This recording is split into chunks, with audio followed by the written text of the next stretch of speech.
Good evening.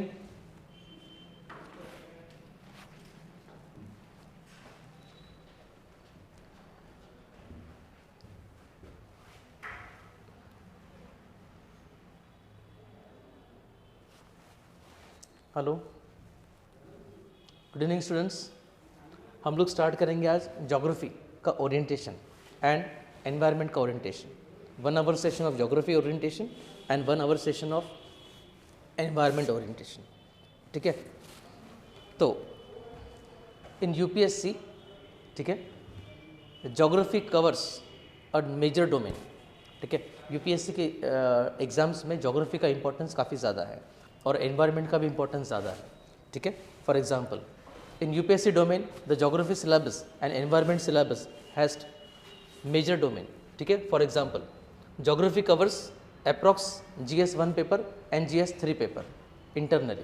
ठीक है, जैसे कि for example disaster management comes in GS3, next international relations comes in GS2, environment and ecology comes in GS paper 3 UPSC and main geography comes in GS paper 1। तो geography का ज़्यादा importance है। ठीक है, GS1, GS2, GS3 में direct indirect covered होता है। For example water is a important state list subject. ठीक है, और वाटर का डिमांड ज़्यादा होने की वजह से ये एक बहुत बड़ा पॉलिटिकल इशू है। Water is the most critical and immense political issue in India, so it is also covered in polity। So geography term related with, so water is a term related with geography and water related articles in Indian constitution related with polity। For example in India water is a state subject। ठीक है, India में water जो है वो state subject है, land is also state subject. ठीक है, but salt जो नमक हम लोग खाते हैं, salt is a union list subject. ठीक है, और तीनों का इंपॉर्टेंस आता है कि salt is a important economic resources, salt is important mineral. ठीक है, इंडिया में सबसे ज़्यादा 75 to 76% नमक जो होता है वो होता है गुजरात में। ठीक है, तो salt is important economic mineral. ठीक है, और इसका भी पॉलिटिकल इशू है, वाटर का भी पॉलिटिकल इशू है, even land is also state subject. ठीक है, land is a major domain of geography. ठीक है, तो ज्योग्राफी का इंपॉर्टेंस काफ़ी ज़्यादा है और 1 घंटे के सेशन के बाद हम लोग देखेंगे एनवायरनमेंट का इंपॉर्टेंस क्या है। तो स्टार्ट करते हैं ज्योग्राफी। अर्थक्वेक का टॉपिक लो, वोल्केनोज लीजिए, देन लैंडस्लाइड्स, ठीक है, फ्लड्स, साइक्लॉन्स के इश्यूज़ डायरेक्ट इनडायरेक्ट रिलेटेड है डिजास्टर मैनेजमेंट के, पर ज्योग्राफी से कंसर्न रखते हैं। ठीक है, तो what is mean by geography? Geography is nothing but study of places and their relationship between the people and their environment। Geography का मतलब होता है study of places and their relationship, places का relationship plus between the people and their environment, मतलब interaction between the biotic ones and interaction with abiotic। ठीक है, people ये living में आ गए इसलिए इसको biotic में कहते हैं, and soil, land, वाटर, इनको जनरली हम लोग कंसिडर करते हैं अबाइटिक फैक्टर्स। अबाइटिक फैक्टर्स मतलब non living, and peoples, tiger, humans, ये सब आ गए बायोटिक फैक्टर्स में। ठीक है, और इन्हीं के रिलेशनशिप को एनवायरनमेंट में हम लोग देखेंगे बाद में। तो geography basically called earth description. Geography basically calls earth description. ठीक है, तो ज्योग्राफी का definition study of places and the relationship between the people and their environment। Next, the major domain of geography covers 2 important aspects, one related with physical and other related with political। Physical geography has own importance, इसका अलग importance है, political geography का importance अलग है। ये 2 सबसे बड़े branches या aspects कह सकते हैं हम लोग geography के। For example, first political geography। Political geography deals with boundaries, plus political geography also deals with subdivision of the states या nations को या states को, and situation of places और cities etc। तो geography के 2 सबसे important aspects हैं, political geography और उससे भी बड़ा physical geography। The term political geography deals with boundaries of the country, subdivision of Indian states, and situation of places and cities, etc., called political geography. The term geopolitics, for example, okay, it is a much demand term in world geography और world current affairs. Geopolitics में दो combination आ गए, एक geography आ गया और दूसरा politics आ गया. ठीक है. Geopolitics also major domain of international relations. ठीक है. तो जियोपॉलिटिक्स का मतलब होता है सिंपल लैंग्वेज में effects of geography on politics, referred as geopolitics. Effects of geography on politics called geopolitics. या फिर उल्टा, effects of politics on geography also referred as geopolitics. पर ज़्यादा बेटर और क्लासिक डेफिनेशन है effects of geography on politics, referred as geopolitics. Second point, the geopolitics is an important domain of political geography, plus it also focuses it also focuses on geographic variables. The term geopolitics focuses on geographic variable related with political behavior. इसलिए हम लोगों ने basic definition में ये भी कह सकते हैं कि जियोपॉलिटिक्स का मतलब होता है इफेक्ट ऑफ जोग्राफिक वेरिएबल्स का effect on political behaviour of the country is also referred as geopolitics. तो summary, earth description basically called geography. या फिर थ्योरेटिकल डेफिनेशन चाहिए तो study of places and the relationship between the people and their environment is called geography. The geography has two major domain, physical geography domain and smaller one, political geography domain. But political geography domain has more influential power than physical geography. It is current one, it is static one. The term political geography deals with boundaries of the country, boundaries of the continent, areas of the world, subdivision of states and situation of places and cities. For example, हमारे world में सबसे बड़ा continent कौन सा है? Asia. Second number पे सबसे बड़ा कॉन्टिनेंट है आफ्टर एशिया अफ्रीका. ठीक है. अफ्रीका के बाद नॉर्थ अमेरिका, साउथ अमेरिका. ठीक है. ऐसे डिक्रीजिंग ऑर्डर में 7 कॉन्टिनेंट्स हैं. ठीक है. Asia, then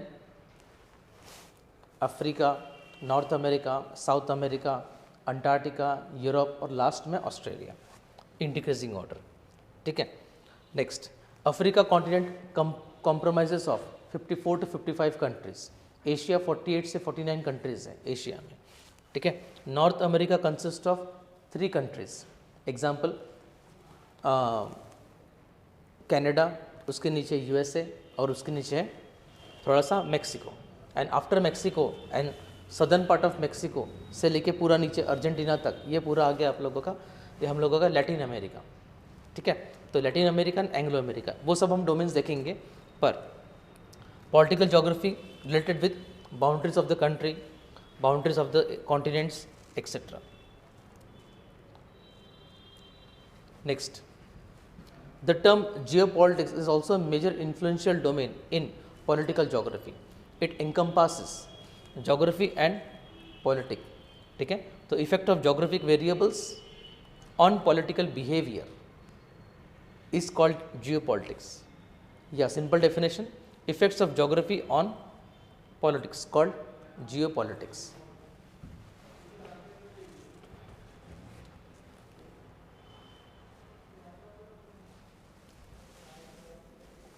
next, what is physical geography?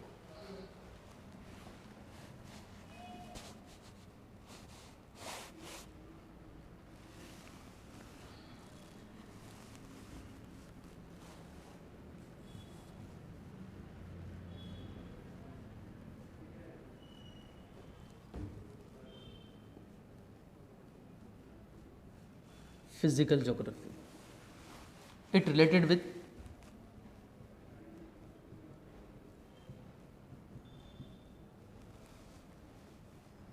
various domains. It related with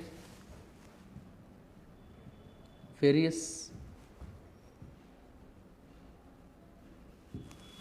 domains like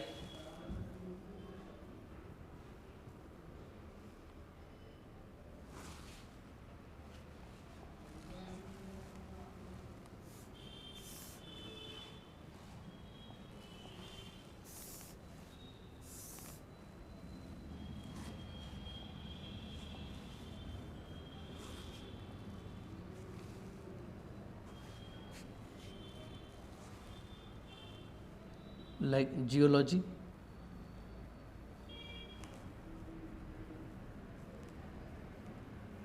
plus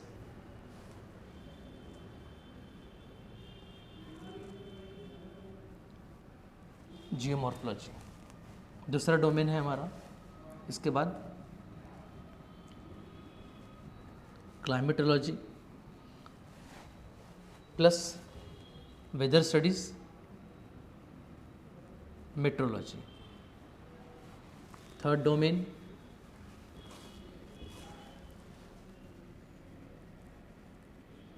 oceanography. The various domains of major physical geography include geology, geomorphology, climatology, meteorology, oceanography and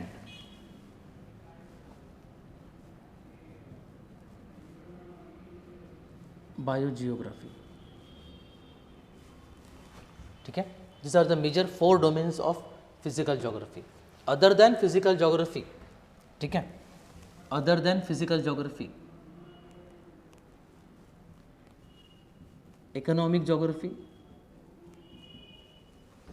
related with minerals, economic geography plus human geography।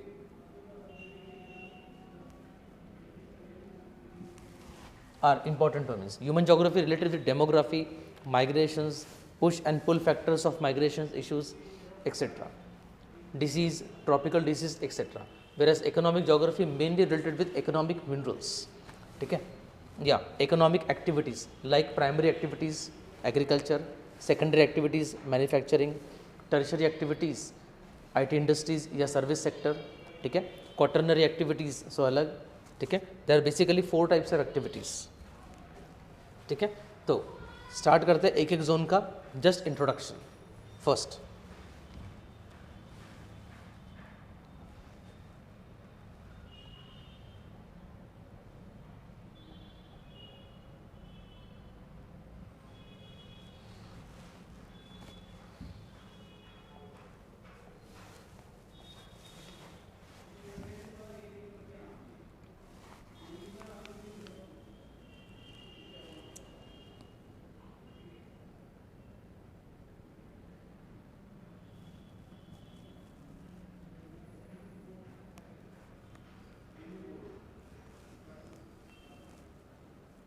Geography में first example climatology.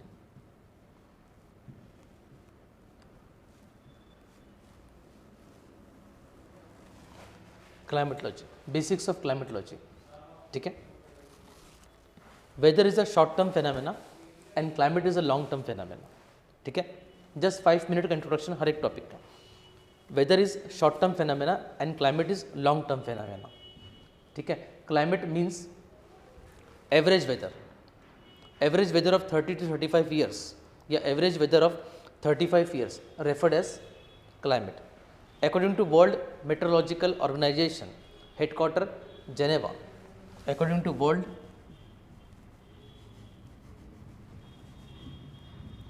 Meteorological organization, इसका headquarter है Geneva, और Geneva आता है Switzerland, एल्प mountains,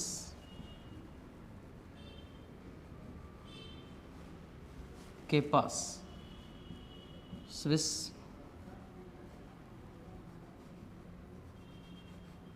प्लेटो। ठीक है, तो world meteorological organisation एक बहुत बड़ा जियोपॉलिटिकल एक बहुत बड़ी इंस्टीट्यूट है जो क्लाइमेट और वेदर के स्टडीज़ को फोकस करती है, जिसका हेडक्वार्टर जेनेवा में है। तो जेनेवा ये हो गया सिटी का नाम, जो इम्पोर्टेंट सिटी है स्विट्ज़रलैंड की। स्विट्ज़रलैंड का कैपिटल है burn.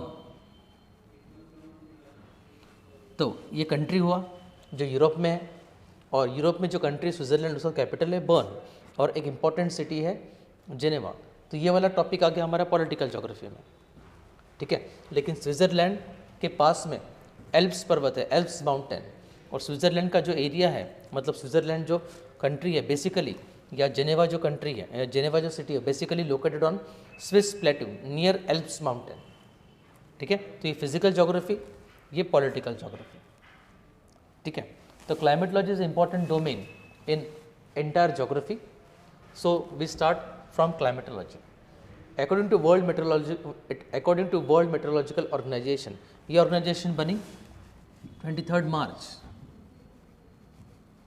1950, that's why we celebrated world meteorological day. World meteorological day आज भी एक इम्पॉर्टेंट अवेयरनेस प्रोवाइड करता है मेट्रोलॉजिकली। तो 23 March 23 March we celebrated as world meteorological day. 23 March इसलिए क्योंकि वर्ल्ड मेट्रोलॉजिकल ऑर्गेनाइजेशन जब बना वो था 23 March 1950, headquarter Geneva which is located in Switzerland on Swiss plateau. Next point, तो average weather of particular place approximately 35 years according to WMO referred as climate, average weather of a particular place, ठीक है। और उस place में कितना time होना चाहिए, कम से कम उस एरिया का एवरेज वेदर 35 ईयर्स, ठीक है, या 30 ईयर्स, ठीक है। कुछ बुक्स में 35 लिखा है, कुछ बुक्स में 30 लिखा है, पर according to world meteorological organization average weather of certain place having average weather of certain place with 30 years timeline, 30 years का टाइमलाइन होता है, उसको हम लोग कहते हैं क्लाइमेट, ठीक है। तो climate is a long term, weather is a short term. वर्ल्ड में सबसे बड़ा क्लाइमेट का office world meteorological organization, headquarter Geneva Switzerland which is located on Swiss plateau near Alps mountain. Switzerland का कैपिटल है बर्न। आपने इन सिटीज़ का नाम सुना होगा, जूरिच, बेसल,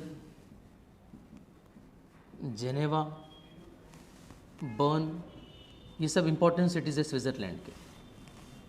उसमें कैपिटल है बर्न, बाकी सब इंपॉर्टेंट सिटीज़ हैं। इकोनॉमिक टॉपिक हो या अलग अलग टूरिज्म के टॉपिक है, उनमें इनके नाम आते रहते हैं। तो ये सब पॉलिटिकल ज्योग्राफी, ये फिजिकल ज्योग्राफी और ये इंपॉर्टेंट टॉपिक्स हैं।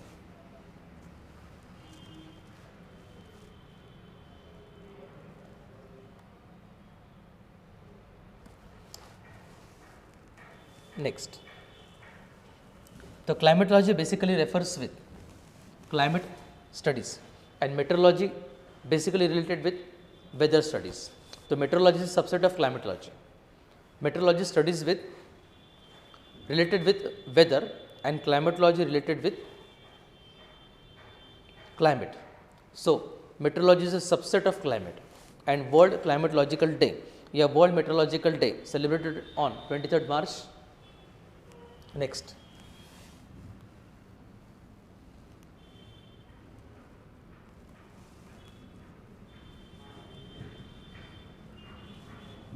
इन क्लाइमेटोलॉजी, क्लाइमेटोलॉजी में कौन कौन से टॉपिक्स आते हैं? पहला, climatology include topics of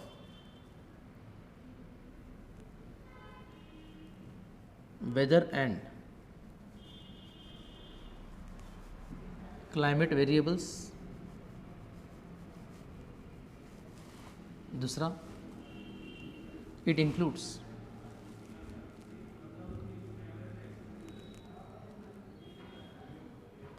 air and air mass topic. मैं सिर्फ टॉपिक के नाम बता रहा, कौन कौन से क्लाइमेटोलॉजी में आते हैं। Third,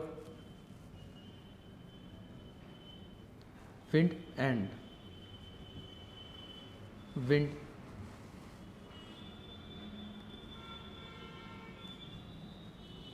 forces.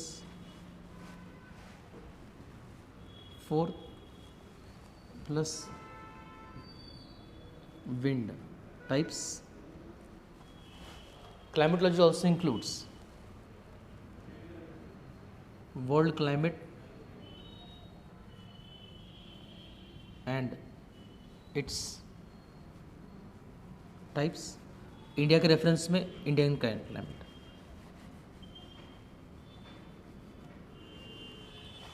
Next, climatology also includes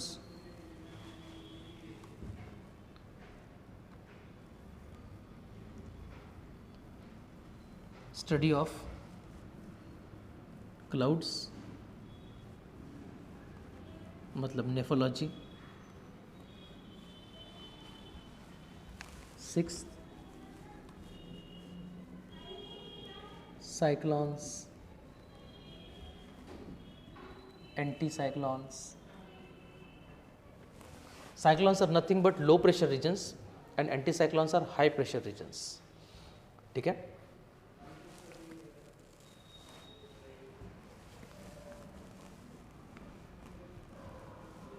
Next, jet streams and its types.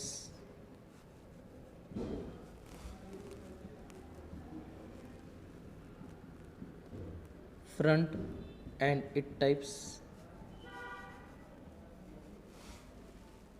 Ninth,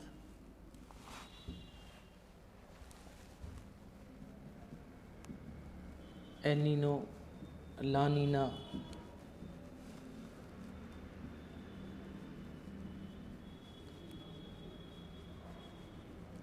walker circulation etcetera. ऐसे बहुत सारे टॉपिक्स हैं जो क्लाइमेटोलॉजी में आते हैं, लेकिन मेन है ये वाले फोर्सेस जिसके ऊपर प्रीलिम्स में ज़्यादा क्वेश्चंस आते हैं और मेंस में ज़्यादा क्वेश्चंस आते हैं. Air, air mass, world climate, wind क्या है, विंड के टाइप्स क्या है, प्लानिटरी विंड्स क्या होते हैं, easterlies, westerlies, trade winds, try meridional circulation, ये सब टॉपिक्स क्या है, ये सब हमारे क्लाइमेटोलॉजी में आते हैं. For example,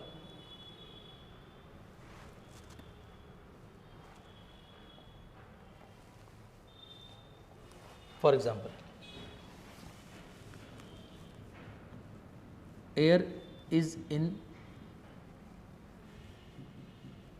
motion called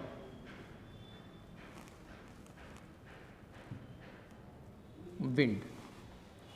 Air is in motion called wind. Next,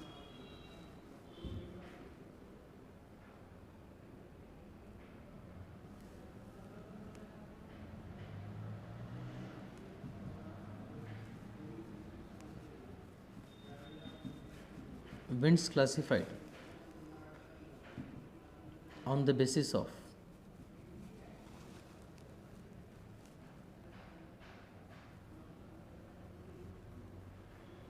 height,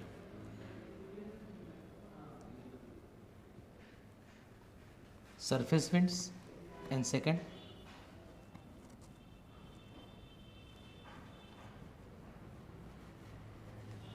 upper winds. Winds classified on the basis of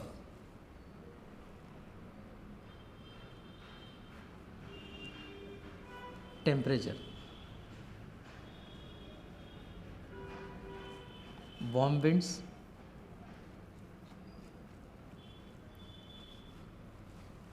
cold winds.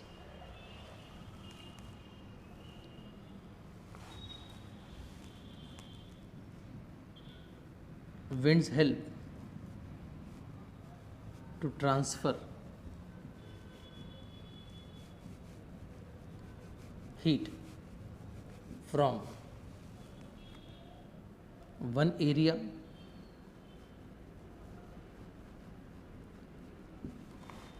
to other.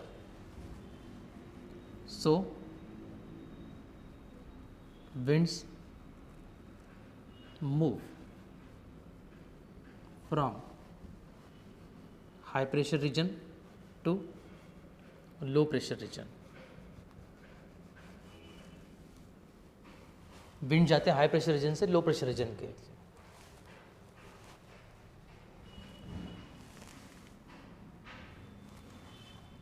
ठीक है, और भी डिटेल में क्लासिफिकेशन है. For example,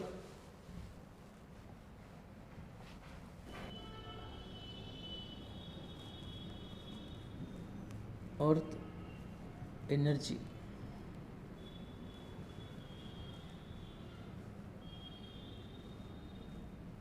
earth energy imbalance,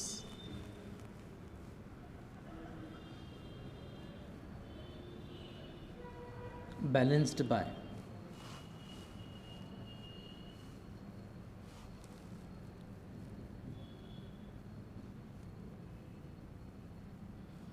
atmospheric and oceanic circulation.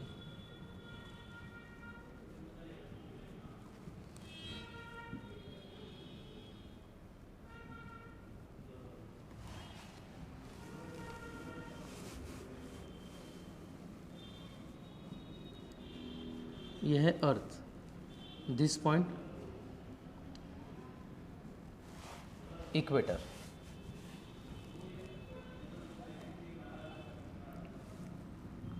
This point north pole and this point south pole.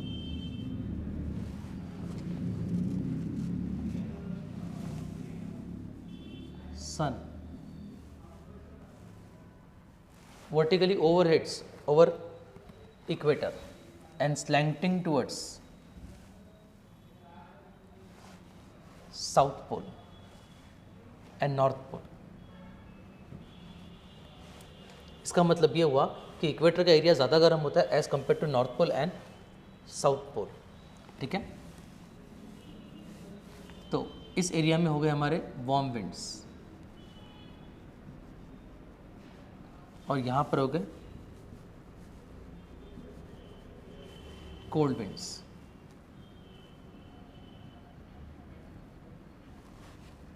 ठीक है, इस area में जो रहेंगे वो है सरफेस विंड्स, अर्थ के पास में जो रहेंगे सरफेस विंड्स, और अपर एरियाज में जो रहेंगे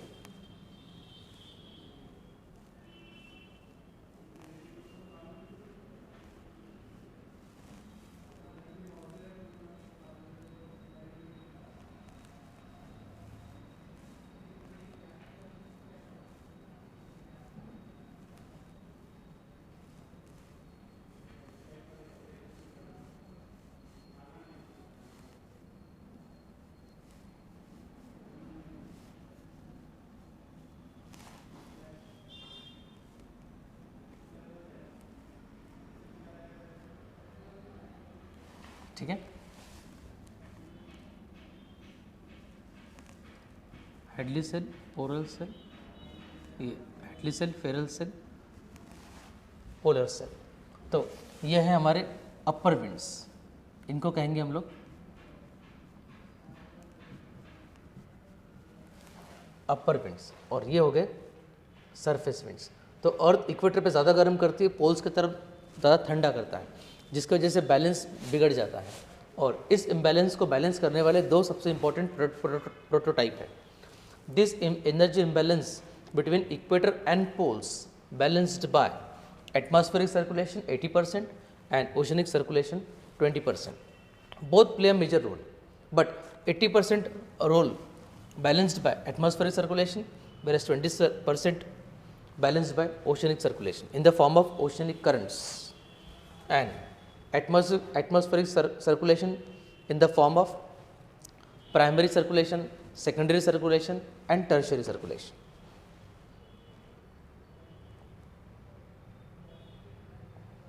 Next point. Why climatology is important? Climatology is important to study air. Climatology is important to study air masses. What is meant by air mass? Air mass means a large body, a massive and thick body. Usually covers a characteristics of temperature and humidity. Air mass is a large and massive body having same temperature and humidity characteristics all throughout. That is called air mass. Whereas air is thin. Whereas air is thin layer and heterogeneous entity, but air mass is homogeneous entity with same temperature and humidity. ठीक है, तो air अलग होती है, air mass अलग होता है, wind अलग होती है.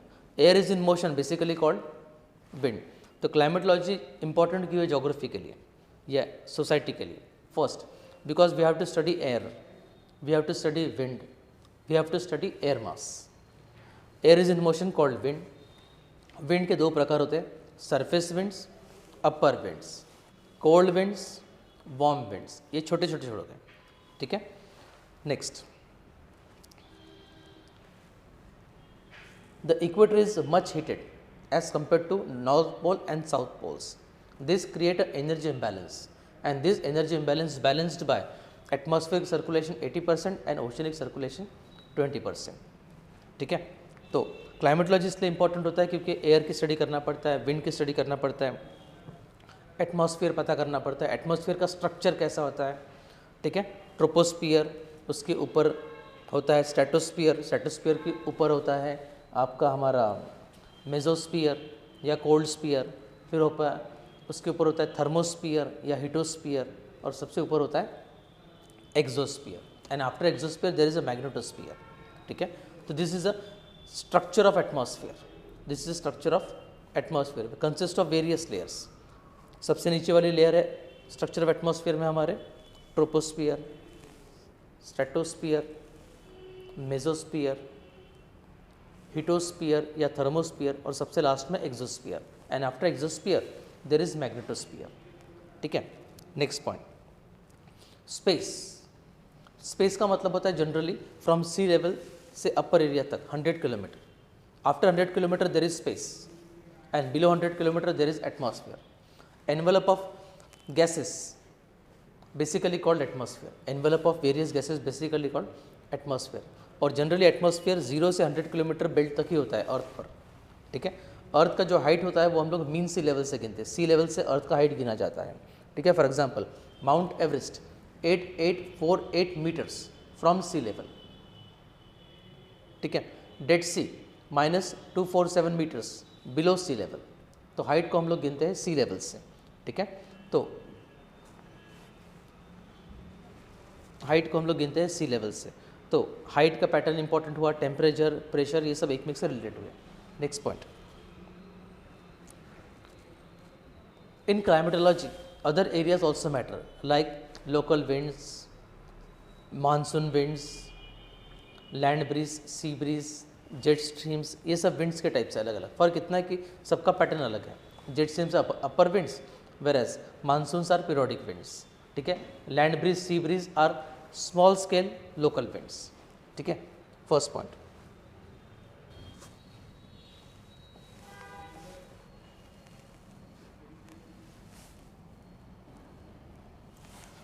थोड़ा सा बेसिक पॉइंट क्लाइमेटोलॉजी का।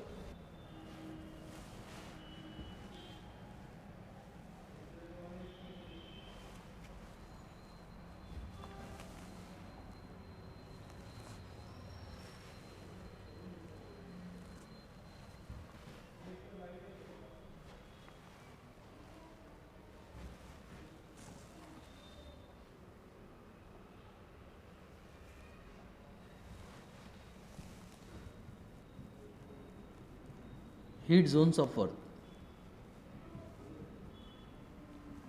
In climatology study, these heat zones has immense potential. For example,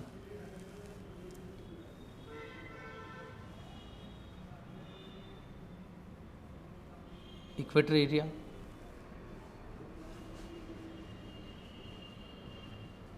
tropical area,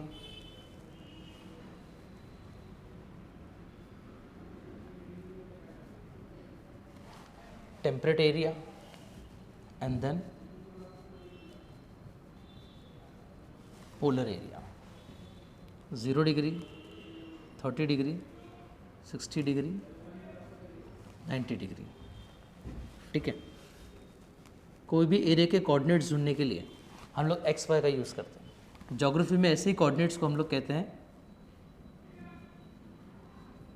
latitude and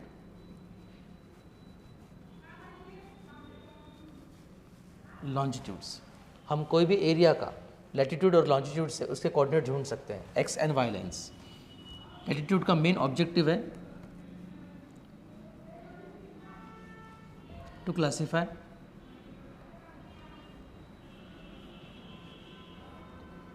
temperature zones, and longitude का मेन ऑब्जेक्टिव है टू क्लासीफाई टाइम जोन्स। हमारे अर्थ में टोटल 24 अलग अलग तरह के टाइम जोन्स है। फॉर एग्जांपल, ठीक है, टाइम जोन्स उसको डिवाइड करते हैं हम लोग 24 इसलिए क्योंकि अर्थ है पूरी 360 डिग्री, उसको डिवाइड करते हैं हम लोग तो 24 आवर्स के हिसाब से वो आता है।